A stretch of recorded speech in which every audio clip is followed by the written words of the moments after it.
आपण ऐकत आहात भाग्यविधाता भाग 8। आधीच्या भागात आपण पाहिलं की आधीच अदितीला घरी जाण्यासाठी उशीर झाला होता आणि त्यामध्ये आणखी एक काम वाढलं होतं, म्हणून ती चांगलीच वैतागली होती। शेवटी न राहून ती जाण्यासाठी निघाली आणि गोडाऊनचा दरवाजा बंद झाला तसा आरोहीच्या अंगाचा थरकाप उडाला। आता पुढे। इथे कोणतीही बॅग नाही, मला उशीर होत आहे, मी जाते।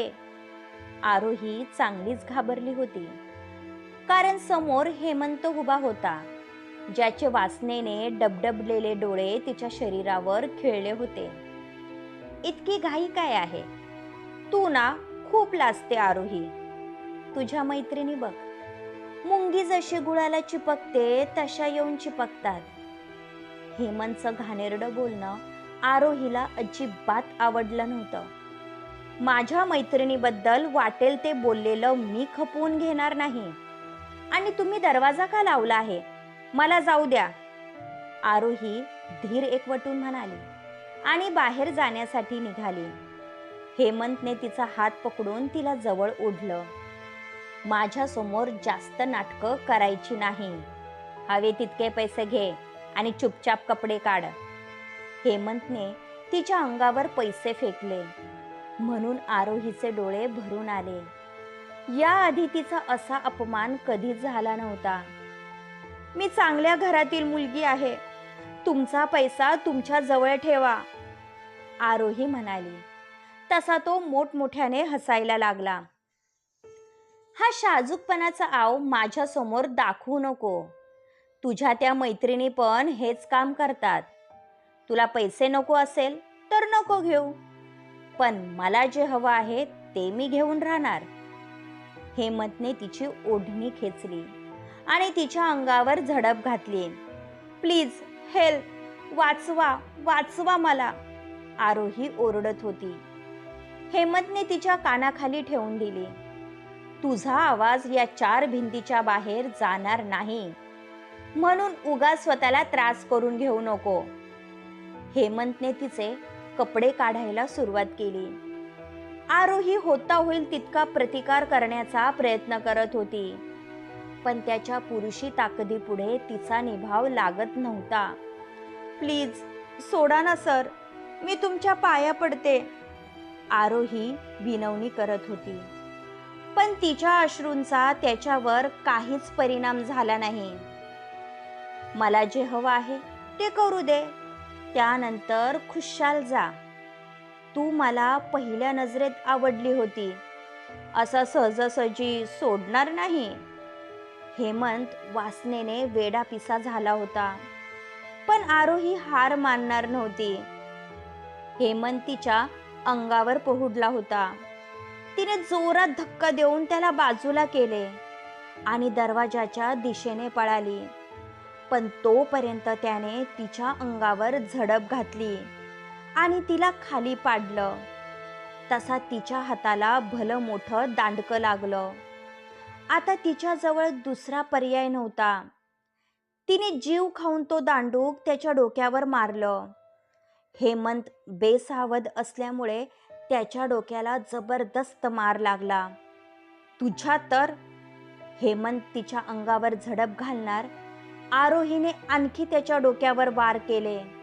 त्याच्या डोक्यातून रक्त यायला लागलं होतं। तो तसाच जमिनीवर पडला। आरोहीने आपली ओढणी घेतली आणि दरवाजा उघडून पळून गेली। तिला लवकरात लवकर घरी पोहोचायचं होतं। जुलिया बाहेर गेली होती। जया पण बाहेर जाण्याची तयारी करत होती। तितक्यात दरवाजावर जोरजोरात थापा पडल्या, म्हणून तिने दरवाजा उघडला। काय आरोही, किती उशीर, मी केव्हाची वाट पाहत होते। जया पुढे काही बोलणार, आरोहीने तिला मिठी मारली आणि रडायला लागली। आरोही, काय झालं? तू ठीक तर आहेस ना? आरोहीचा एकंदरीत अवतार पाहून जया घाबरली होती। आधी शांत हो पाहू आणि सांग, काय झालं आहे? जयाला भीती वाटत होती। तसा आरोहीने घडला प्रकार सांगितला। तो हेमंत एक नंबरचा नालायक माणूस आहे. मला काय माहित होतं की तो दुकानावर येतो, नाहीतर मी तुला कधीच जाऊ दिलं नसतं. जया त्याला चांगल्या प्रकारे ओळखत होती. मी त्या दुकानात काम नाही करणार, आरोही मुसमुसत म्हणाली. आपण तुझ्यासाठी चांगला जॉब पाहू. मी तुझ्यासाठी पाणी घेऊन आले. जया किचनमध्ये पाणी आणण्यासाठी गेली. तितक्या दरवाजावर धापा पडल्या. तोच आला असणार, आरोही भीतीने थरथरत होती. जयाने दरवाजा उघडला. तिचे डोळे भीतीने मोठे झाले. विश्वजित आपल्या ऑफिसमध्ये काम करत होता. त्रिशा आल्यापासून त्याचं डोकं बिघडलं होतं, कारण त्याला त्रिशा आपल्या घरामध्ये नको होती. पण अमित सचदेव यांना वाईट वाटेल म्हणून तो शांत होता. तू अजून घरी गेला नाही? त्या आवाजाने विश्वजित भानावर आला. त्याच्यासमोर अमित सचदेव उभे होते. तुम्ही 100 वर्ष जगणार आहात. आत्ता मी तुमचाच विचार करत होतो, विश्वजित हसत म्हणाला. त्याचा आधीपासून राकेशपेक्षा अमित सोबत जास्त पटत होतं. तू माझा विचार करत होता याचा अर्थ नक्कीच काहीतरी खास असणार. घरी सर्व ठीक तर आहे ना? राकेश सांगत होता की त्या दिवशी तुमचं वाजलं. अमित सचदेव यांना त्याच्या घरातील प्रत्येक गोष्ट माहीत असायची. माझ्या रागाचं कारण तुम्हाला चांगलं माहीत आहे. ती बाई जोपर्यंत त्या घरातून जाणार नाही, माझ्या जीवाला चैन पडणार नाही, विश्वजित हाताच्या मुठी आवळत म्हणाला. मी असं म्हणत नाही की तू तिचा आई म्हणून स्वीकार कर, पण राकेशने तिच्यासोबत लग्न केलं आहे, त्यामुळे ती पण फॅमिली मेंबर आहे. असा डोक्यामध्ये राग धरून बसू नको, उलट त्याचा त्रास तुलाच होईल. अमित त्याचा हात हातात घेत म्हणाले.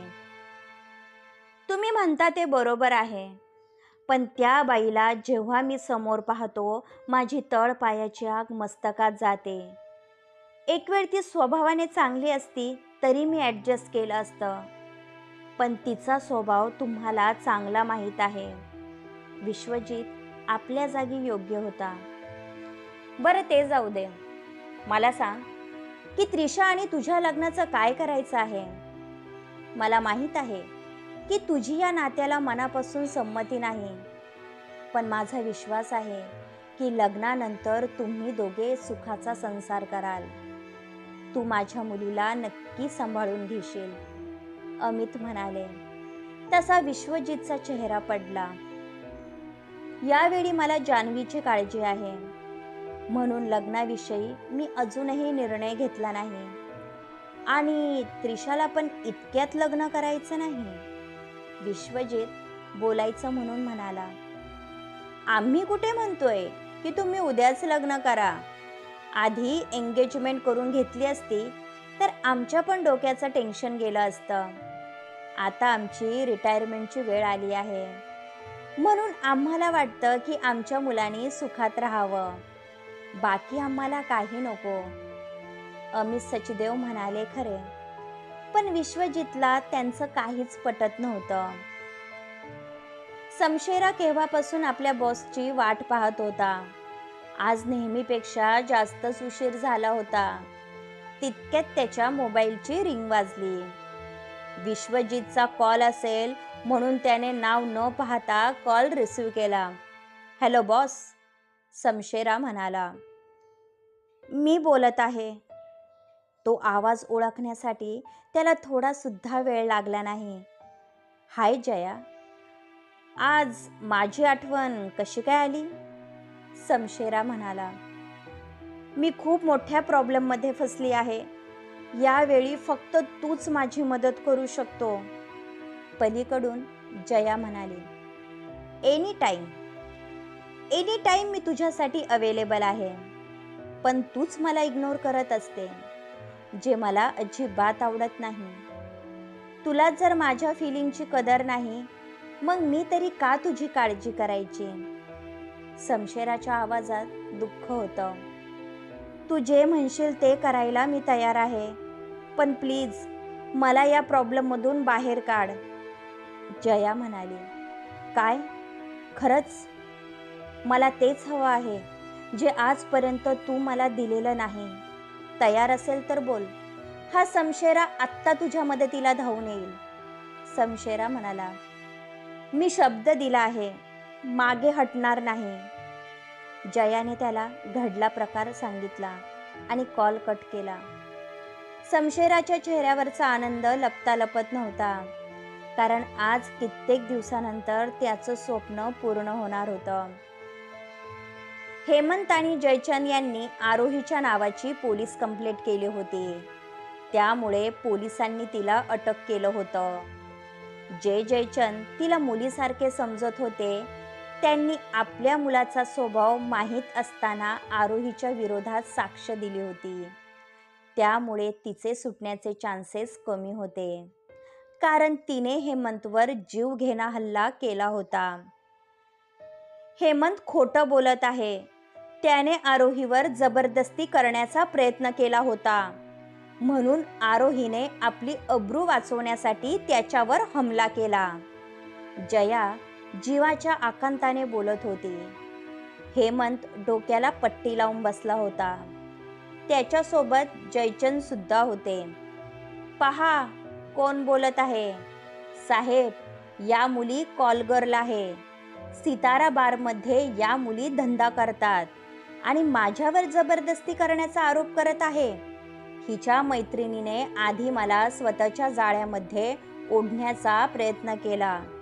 मी बदलो नाही, म्हणून तिने दुकानामध्ये चोरी केली. मी पोलिसात जाण्याची धमकी दिली, तेव्हा तिने माझ्यावर जीवघेणा हमला केला. हे पहा, माझ्या डोक्याला किती मार लागला आहे. मी मरता मरता वाचलो आहे. हेमंत रडायची ॲक्टिंग करत म्हणाला. पोलिसांनी आरोहीला जेलमध्ये बंद केलं होतं, तरी तिच्या कानावर यांचे संभाषण जात होते. साहेब, हा खोटं बोलत आहे. मान्य आहे, मी स्वतःचं पोट भरण्यासाठी देह व्यापार करते, पण आरोही तशी नाही. ती आत्ता कुठे मुंबईमध्ये आली आहे. जया म्हणाली, ए बाई, आधी तू शांत बस. तुझ्यासारख्या पोरींना मी चांगलं ओळखतो. आधी पैसेवाल्या मुलांना स्वतःच्या जाळ्यामध्ये ओढायचं आणि नंतर त्यांच्याकडून पैसा उकळायचा. हेच धंदे करता ना तुम्ही. आता शांत बसायचं, नाहीतर तिच्यासोबत तुलाही आतमध्ये टाकेल. पोलीस गुरमीत म्हणाले. साहेब, त्या पोरीला सोडू नका. त्या दिवशी मी पण तिला 2,000 रुपये दिले होते, तरी तिची भूक कमी झाली नाही. जयचंद म्हणाले, तुम्ही काळजी करू नका. त्या पोरीला कसं वठणीवर आणायचं मला चांगलं माहीत आहे. शांता, त्या पोरीचा असा समाचार घे की पुन्हा कधी कोणत्या पुरुषाकडे डोळे बंद करून पाहणार नाही. पोलीस म्हणाले. शांताने हातामध्ये दांडकं घेतलं. तिला पाहून आरोही चांगलीच घाबरली होती. तिचे डोळे एकसारखे वाहत होते. जया पूर्णपणे हतबल झाली होती. तिच्याजवळ एकच आशेचा किरण होता. तो जर वेळेमध्ये आला नाही तर आरोहीचे काही खरं नव्हतं. पोलिसांचा मार कसा असतो हे तिनेही एकदा अनुभवलं होतं, म्हणून होता होईल तितकी ती पोलिसांपासून 4 हात लांब राहत होती. रात्रीचे 10 वाजले होते. विश्वजित खूप दमला होता. आधीच दुपारपासून त्याने काहीच खाल्लं नव्हतं, म्हणून त्याला घरी जाण्याची घाई झाली होती. समशेराने गाडीचा दरवाजा ओपन केला. तसा विश्वजित बसला आणि सीटवर डोकं टेकून डोळे मिटून घेतले. समशेराने गाडी स्टार्ट केली. बॉस, तुमच्याजवळ एक काम होतं. प्लीज नाही म्हणू नका. समशेरा म्हणाला, मला काहीही ऐकायचं नाही. आधीच मी खूप दमलो आहे. मला रेस्ट हवी आहे. विश्वजित म्हणाला. प्लीज बॉस, माझ्या फ्रेंडची रूममेट, तिला पोलिसांनी खोट्या आरोपाखाली अटक केली आहे. तुम्ही आला असता तर त्या बिचारीची सुटका झाली असती. ती गावावरून आली आहे आणि अनाथ आहे. समशेरा धीर एकवटून म्हणाला. Are you mad Samshera? Vishwajit Patil अशा दीड दमडीच्या मुलीला सोडवण्यासाठीचं काम करणार? तुला समजत आहे तू काय बोलत आहेस ते? विश्वजित त्याच्यावर ओरडला. सॉरी बॉस, फक्त 5 मिनिटाचं काम आहे. तुम्ही पोलीस स्टेशनमध्ये आला तर त्या मुलीचा जीव वाचेल. नाहीतर पोलीस कसे असतात हे माहीत आहे तुम्हाला. समशेरा विनवणी करत होता. ठीक आहे, विश्वजित म्हणाला. त्याने फुल स्पीडने गाडी पोलीस स्टेशनच्या दिशेने वळवली. हेमंत आणि जयचंद बाहेर बसले होते. प्लीज सर, मी तुमच्या पाया पडते. आरोही कशी आहे हे तुम्हाला चांगलं माहीत आहे. तिला वाचवा. जया हात जोडत म्हणाली. मी तिला माफ केलं असतं, पण तिने माझ्या मुलावर हमला केला आहे, ज्यासाठी मी तिला कधीच माफ करणार नाही. जयचंदने नकार दिला. तुझ्या मैत्रिणीला शिस्तीत सांगितलं होतं की पैसे घे, पण तिच्या अंगात मस्ती आहे. आता रात्रभर पोलीस तिची हाडं खिळखिळी करतील ना, तेव्हा तिला समजेल. हेमंतला मजा येत होती, पण इथे आरोहीच्या काळजीने हेमा पूर्णपणे कोलमडून गेली होती.